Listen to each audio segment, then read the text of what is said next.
Hello, ladies and gentlemen. Welcome to the Robin's Nest. We're going to talk a little Hollywood today. So, strap in, get ready.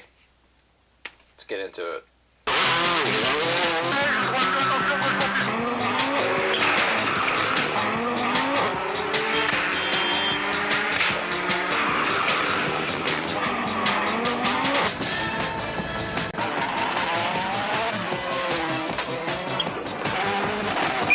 Alright, so, I don't think it's any secret that as far as Hollywood goes and car movies, we haven't had a good one in a long time.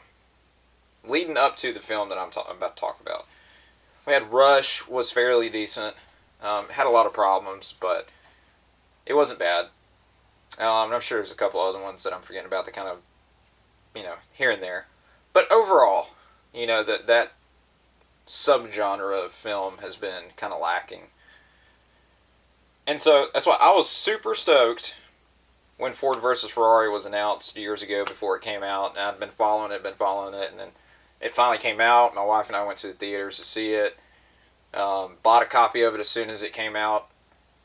So, loved the movie too. And for those who don't know, it follows the story of Carroll Shelby and Ken Miles when they were building the GT40 for Ford to go take down Ferrari at Le Mans.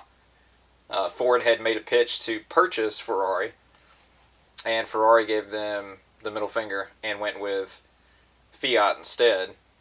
Ford wasn't ready to give Enzo complete control of the racing program, but Fiat was. So, anyways, he went with Fiat. Ford was incensed, Henry Ford II, and so they ended up building their own racing program to take down Ferrari. And so they built the car. The first year they go there, it was an absolute failure. I mean, they were quick, but the cars were unreliable.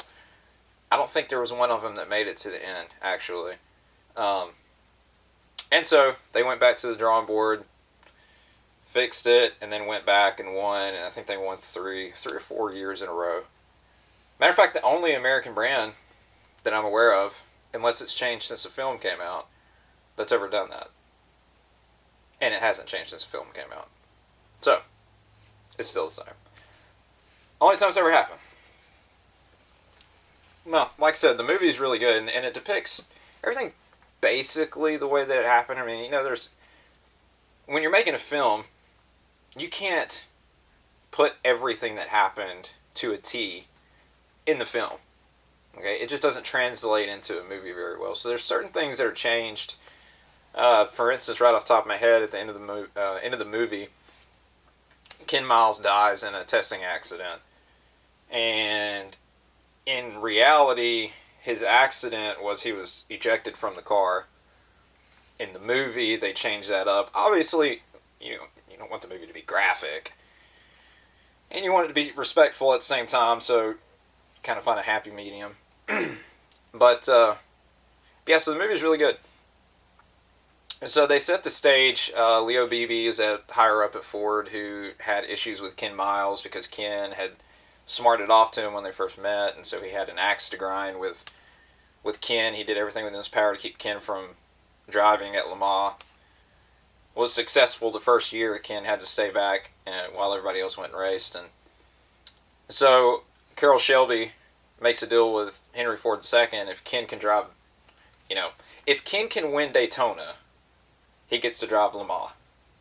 And then if Ken doesn't win Daytona, then Ford gets Shelby's company, which I think that was part of it that was kind of, juiced up for the movie. I don't think it actually went down that way, but regardless, so that ends up happening. Ken wins Daytona, and then he goes to Le Mans, smokes everybody, but then at the end of the race, backs off to let the other two Fords who are running second and third catch up so they can go across the line. The dead heat, so they can get a photo op, basically, for Ford. And it ends up biting Ken because he's dead heat, I think, with Bruce McLaren. And because Bruce, the rule at the time at Le Mans, if there's a dead heat, whoever starts further back, whoever covers the most distance during the race, let's put it that way, is ahead. So since Ken started higher than Bruce, Bruce ended up winning the race. So, anyway. My problem with the film, though, is the Daytona scene.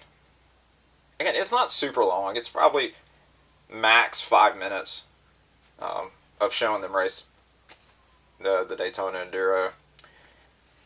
But, like, the first time I watched the movie, I noticed that it's not Daytona. It's not. It's Fontana. Fontana, California. Which, coincidentally, is the most boring racetrack on the face of the planet. I know people are going to disagree with that, but it is a fact. I'm sorry. It's a fact. When they announced that track was going to be bulldozed and turned into a short track, which is probably never going to happen, but just closing the track down in general, bulldozing it, yeah, I'm all for that, because that track is so incredibly boring. It got better with the new car, the next gen car in NASCAR. I'll give it that. But that's just because that car races better at bigger tracks. You know, it's a pack racer. You go to short tracks, road courses, it's like watching paint dry. I can attest to that fact because I went to North Wilkes Road last year when they reopened. And we went for the whole weekend, for the truck race and the cup race. Truck race was awesome, interesting, passing, racing.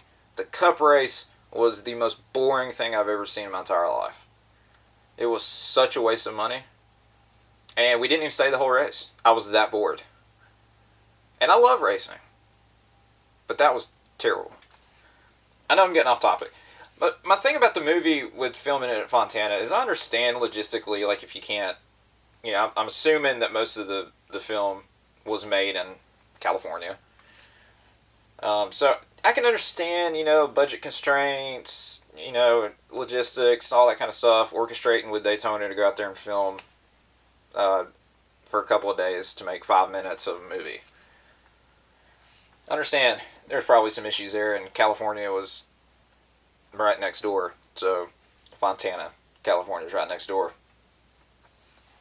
But my God, it is anyone who has eyes and a brain can immediately tell that that track is not Daytona. Which brings me to my point is, when you're making an automotive history, when you're making a period piece, let's just be clear about that. When you're making a period piece, you want it to be as realistic as possible. I would assume. I've never made a film, so you take that for what it's worth, but I would imagine that you would want it to look as authentic as possible. When you got guys cruising around a racetrack and the walls are teal, and say California, they may not actually say California. I don't know. It's just obvious. Obvious that it's not correct. It's not correct. And it just takes me completely out of the experience. Everything before and after is fantastic, and in that context, it's one of the best car flicks that we've had in a long time. Because, I mean, what do we have? You have the Fast and Furious franchise, which is, first one was good, second one was awful, third one's awful, but I love the third one, Tokyo Drift. Just because I know it's silly, it's got terrible acting, the story's stupid, but, you know, when me and my brothers were icing out cars back in the 2000s, man, that was like our Bible. We watched that movie all the time. And, yeah, my brother had a CRX, white one. I think it was it was maybe early 90s, because it didn't have all the plastic garbage all over it. He had that thing slammed down on the ground, massive intake on it, that cold air intake. Good times. Good times. But, like I said, we watched Tokyo Drift all the time. And so the fourth Fast and Furious movie was, The fifth one was pretty good. The sixth one was alright. And then it just went off a cliff. Now it's live action cartoons, basically. And one of the last ones I watched, they drove a car off a cliff and hooked to a chain with the car. So the car would rotate in air while attached to a chain, and then land somewhere else, and then you just drive off. Or they jump off of a cliff and an airplane comes and picks them up in midair. I mean, come on.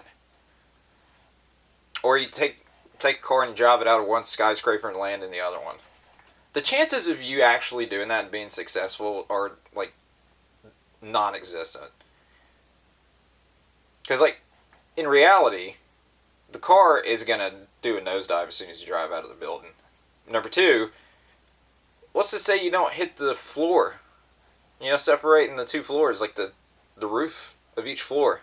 Anyways, it's just nonsense. Then we had Drive. Drive was pretty good.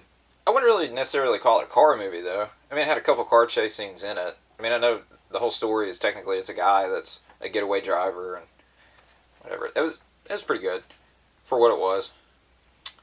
Baby Driver, again, pretty good for what it was. But nothing great. Rush was okay. I feel like I'm forgetting one. I probably am. Death Proof. It was like watching paint dry until the very end. And then the very end is just basically a reenactment of Vanishing Point. You know, with the white Challenger and the black Charger. I think Quentin's even said that was the intention, but I could be wrong.